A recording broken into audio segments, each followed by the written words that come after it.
Queridos, a palavra de Deus para nós hoje é do Salmo de número 40, é uma palavra bastante conhecida, aquele momento onde Davi diz: esperei confiantemente pelo Senhor, e Ele me ouviu. Então este é um salmo de Davi, preocupado com as suas dificuldades. Davi está enfrentando grande dificuldade. Davi é um homem segundo o coração de Deus. É um homem que Deus, no seu cuidado especial, separou para uma grande missão aqui na terra. Passou por situações terríveis, mas continua sendo um homem segundo o coração de Deus. Marcou a história do povo de Deus no Antigo Testamento. Foi o elo entre o povo do Antigo Testamento e o povo de Deus no Novo Testamento. Através de Davi veio o Messias, o Emanuel. Da raiz de Davi vem o Salvador. E tem um homem que Deus tem um trato muito especial. Mas vejam o que Davi fala: eu sou pobre e sou necessitado. Eu sou pobre e necessitado. O homem segundo o coração de Deus, o elo da história da salvação, tem todos os bens que quiser nessa existência. Debaixo da sua mão estão todos os reinos. E no Salmo de número 40 ele diz: eu sou pobre e sou necessitado. Deus se importa, irmãos. Deus se importa conosco. Deus tem um cuidado muito especial com cada um de nós. Nós estamos neste mundo debaixo de um cuidado especial de Deus.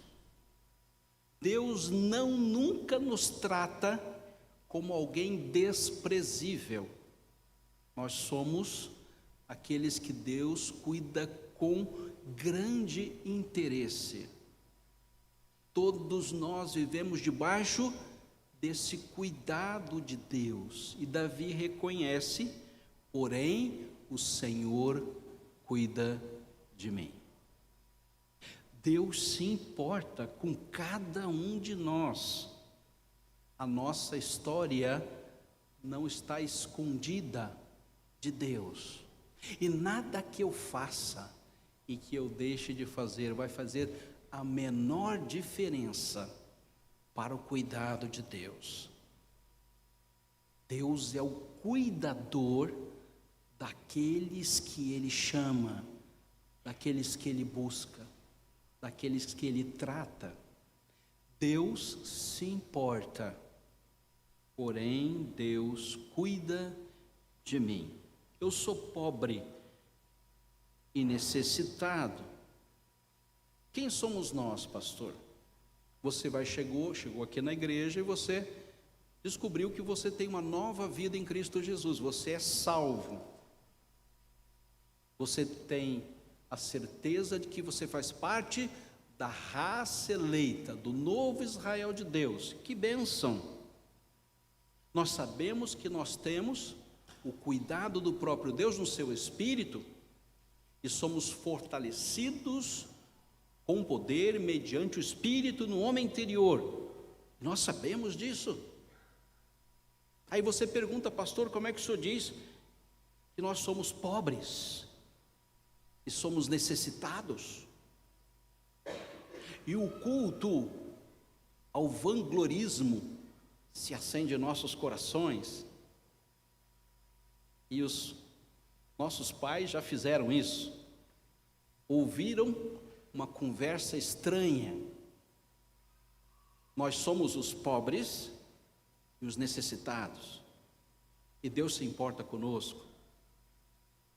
Mas nós queremos, e o nosso coração quer fazer uma outra leitura. Eu posso ter um pouquinho dessa glória de Deus? E até chegarmos na glória, queridos, o nosso coração vai nos incomodar com isso.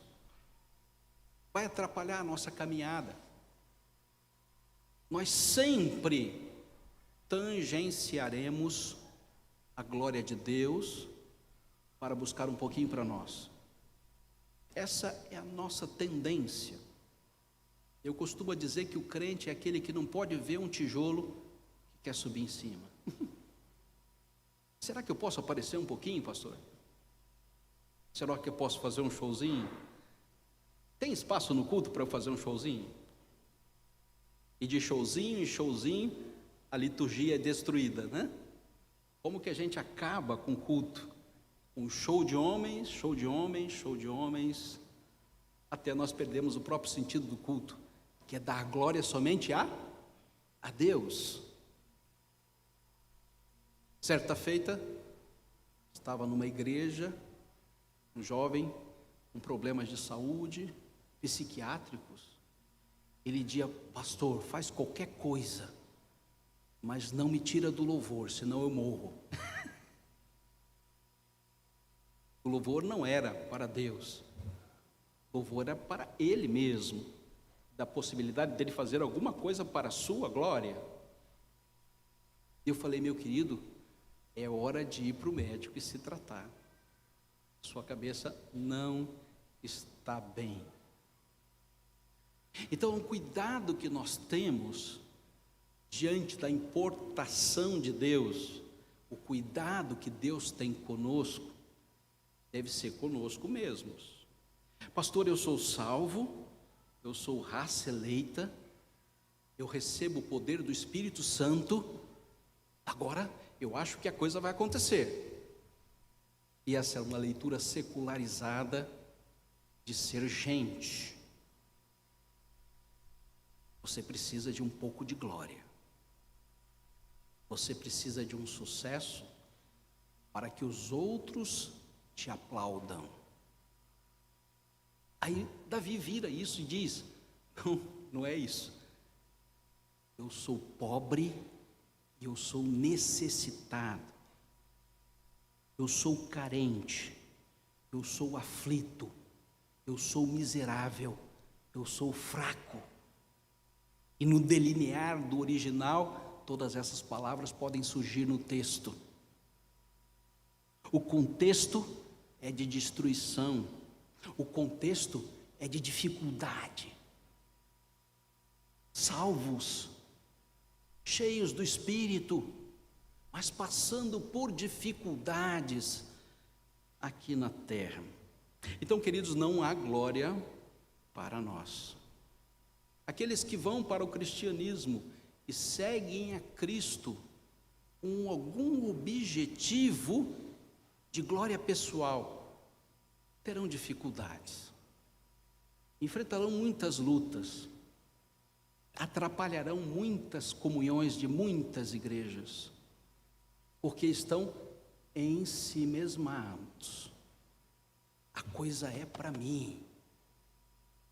E a sociedade quer que isso seja implantado em nosso meio. E a sociedade diz: a igreja é a solução para todos os nossos problemas. E se a igreja atuar intensamente com seus grandes méritos, ela vai resolver todos os problemas da sociedade. Engano nosso, queridos. A igreja não vai resolver absolutamente nada, porque somente, unicamente, exclusivamente Deus é que se importa. Deus é que cuida de cada um de nós, e Deus cuida da sua igreja. Sabe quem é essa igreja? São os aflitos, são os miseráveis, são os pobres, são os carentes e são os oprimidos. Então não há poder na igreja para mudar a sociedade.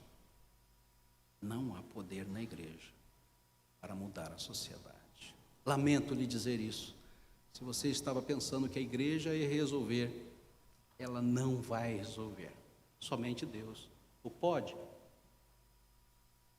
Mas eu queria que rapidamente hoje a gente visse como é que isso acontece. Em primeiro lugar, pela palavra de Deus.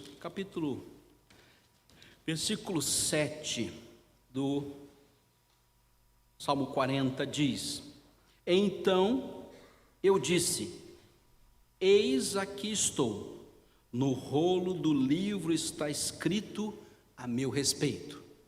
Agrada-me fazer a tua vontade, ó Deus meu.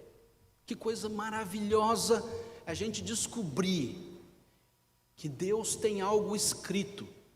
Deus tem um referencial documental, está nas nossas mãos.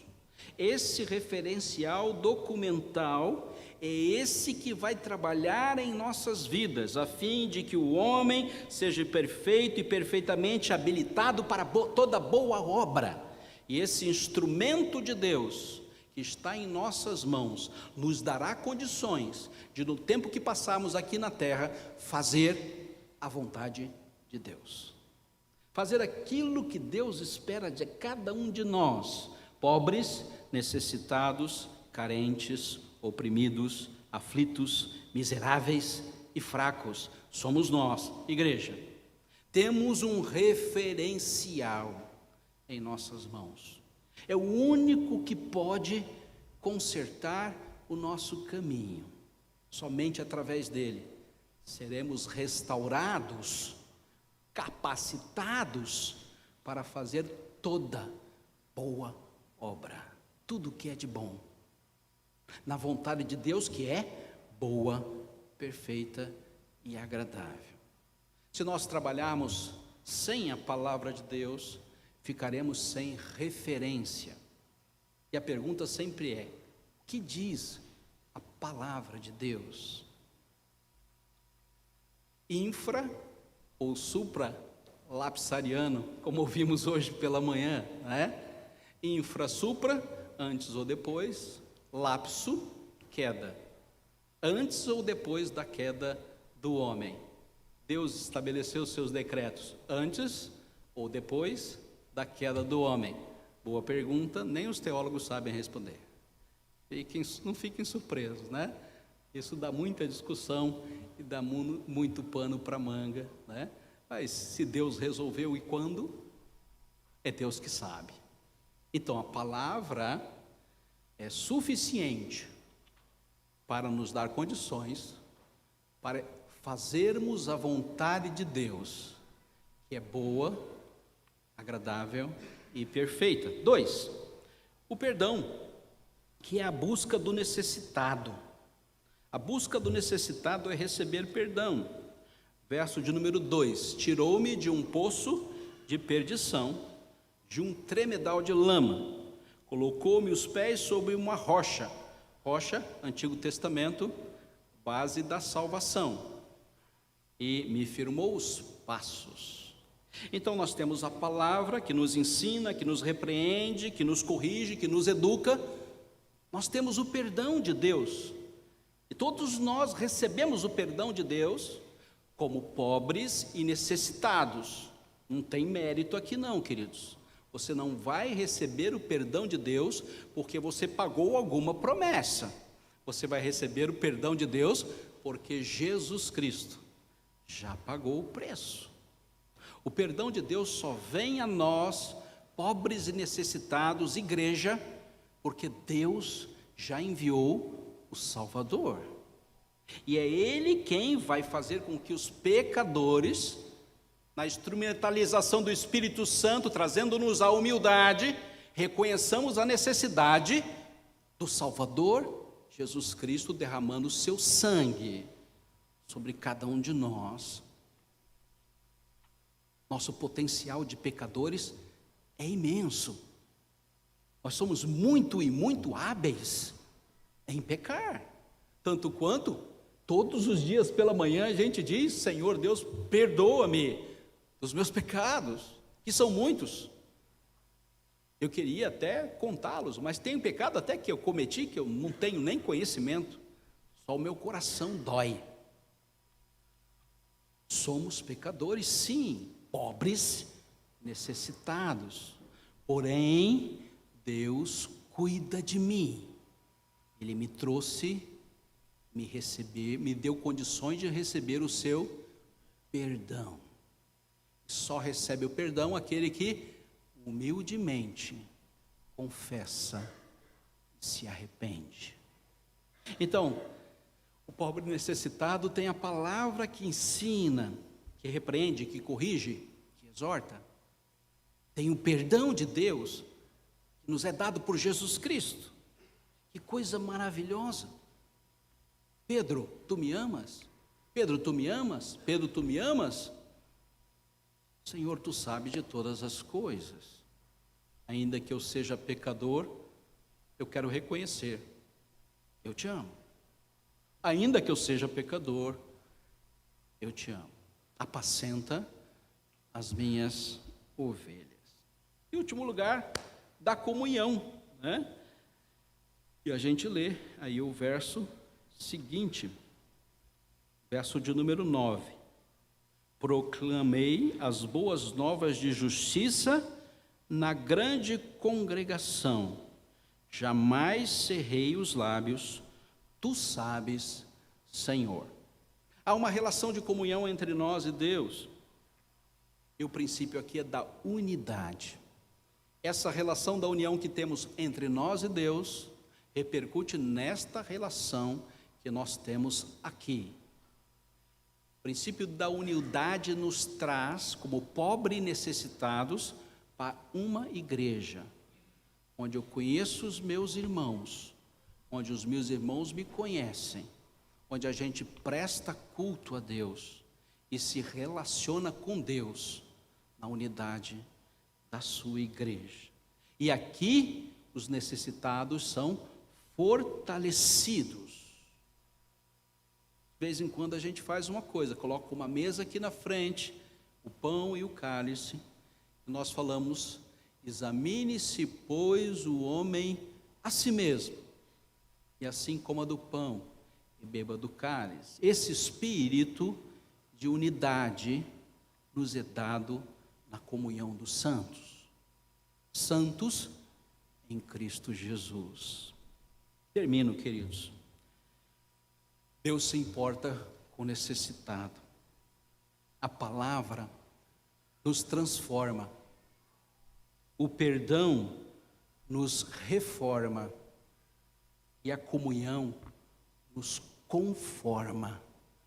O povo de Deus na sua igreja. Não tenha sobre ti um só cuidado, qualquer que seja, pois somente seria muito para ti. É meu, Deus, todo trabalho, e o seu trabalho é descansar em mim. Que Deus abençoe a sua palavra. Amém. Guarde no seu coração.